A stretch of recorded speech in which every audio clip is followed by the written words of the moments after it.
This is Jana from Thinking Out Loud, and today I'm going to show you how I taught my first graders the components of a complete sentence. Our objective for this lesson was I can write a complete sentence. I write all my objectives in I can statements because I want my students to be able to read that and know what they are supposed to be doing. So to begin the lesson, I had this posted using my Smartboard software. And I continue to go back to that objective. I can write a complete sentence, so I want them to see it over and over again.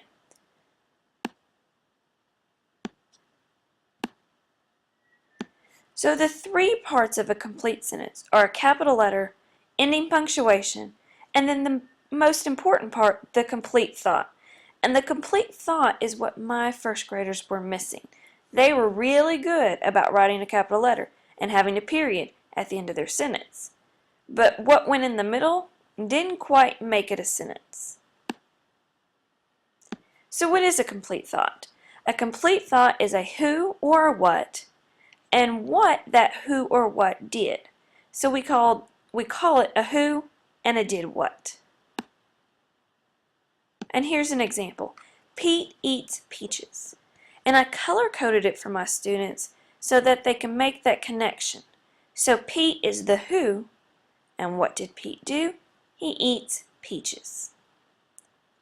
Now from there, we did a sort, and we sorted our sentences to complete sentences, not complete sentences.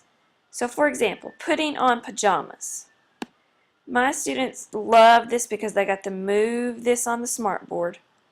And putting on pajamas, we put in not a complete sentence. Now I just didn't let them stop there and go sit back down. They had to tell me why it was not a complete sentence or why it was a complete sentence. So for putting on pajamas, it has a capital letter, but there's no ending punctuation and it doesn't tell me who. For the second sentence, Jaden goes to McDonald's, we put that under complete sentence. And I had them explain again, why is that a complete sentence? Has a capital letter, has ending punctuation, also has the complete thought of the who and the did what. Jaden, what did Jaden do?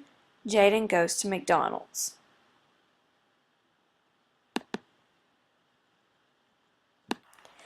Now those two were pretty easy. I did put a tricky one in there, making hearts for mom.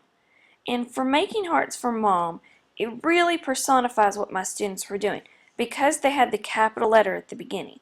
It had the period at the end, and then they were calling that a complete sentence. So when we came to this one, they started over here. No, sorry, they started over here.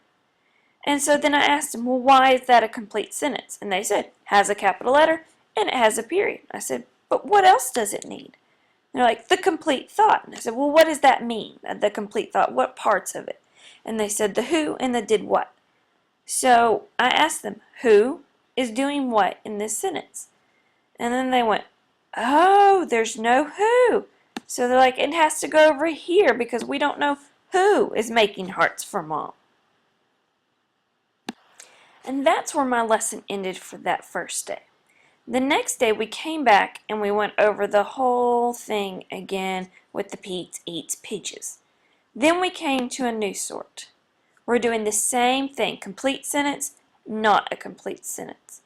This time I gave them a few more and I threw in this one down here, Pete the Cat Sings a Song. Now Pete the Cat is their favorite book. They love Pete the Cat. So when I threw this one up there, I said, okay, where does this go? And why does it go there? And they did get it right. They got it right pretty quickly. And they realized that it's almost a complete sentence because it has the period, it has the who with Pete, and we know Pete sings a song. We know the who, what they're doing. But what we're missing is right here is Pete is not capitalized, so it's not a complete sentence. And so they were very good about putting stepping on stones over here. My toys spilled all over the floor. William runs to the park. They almost put this one over in complete sentence, but then, oh, no period at the end. And then Celeste sorts her spelling words. So they got that, they caught on very quickly. So from there, I wanted to move to talk about what we've been talking about in our school, and it's the 5-square graphic organizer. And we've been working very hard on organizing our writing using this organizer. So I threw this one up there. It's already complete. We didn't have to think about it. And what we're going to do is we are going to write complete sentences using box 2, box 3, and box 4. Because box 1 and box 5 will always already have our complete sentences in there. So for box 2, well, now we're talking about going to the grocery store with our family. And our details is what did we buy? We bought food for dinner. And what food did we buy? We bought hamburgers. So using that square, I went to this graphic organizer. Who is our subject? What did our subject do? That's the verb, the did what. And then putting those two together, we'll write a complete sentence. So with this graphic organizer, who is I? Because this whole paragraph is talking about I. So we're going to write I in the who box. Then what is I doing? Well, I am buying food for dinner. I'm buying hamburgers. So in the did what box, I'm going to write bought hamburgers. Then I'm going to put those two together. I bought hamburgers and write my complete sentence, making sure I have a capital letter and a period at the end. And I did this on the smartboard. We wrote in the lines. They got to see it. Then I did box 2, a model for them, showed them my thinking out loud. Then for box 3, with my friends and say hello, and box 4, the best part was getting a candy for a treat. We went to the next graphic organizer, did the same thing for box 3. Next one, did the same thing for box 4. So now we already have all the sentences for our paragraph from here, and we can write our paragraph now, and we know we have complete sentences. So then I wanted them to try it on their own. So I gave them a partially completed graphic organizer. From this partially completed graphic organizer, we walk through completing together. So my favorite pet is a, and I put cat in the box because I have a cat. What does my cat look like? She is furry and she is black or gray and white. What does she do? She sleeps all day. Because she's lazy. Why is she my favorite? Because she loves me. She likes to cuddle. My favorite pet, Kitty, makes me happy. So now we have our graphic organizer. From their graphic organizer, they had to take boxes 2, 3, and 4, and with each box, they had to fill out a sentence graphic organizer. So they ended up with 3 of these graphic organizers.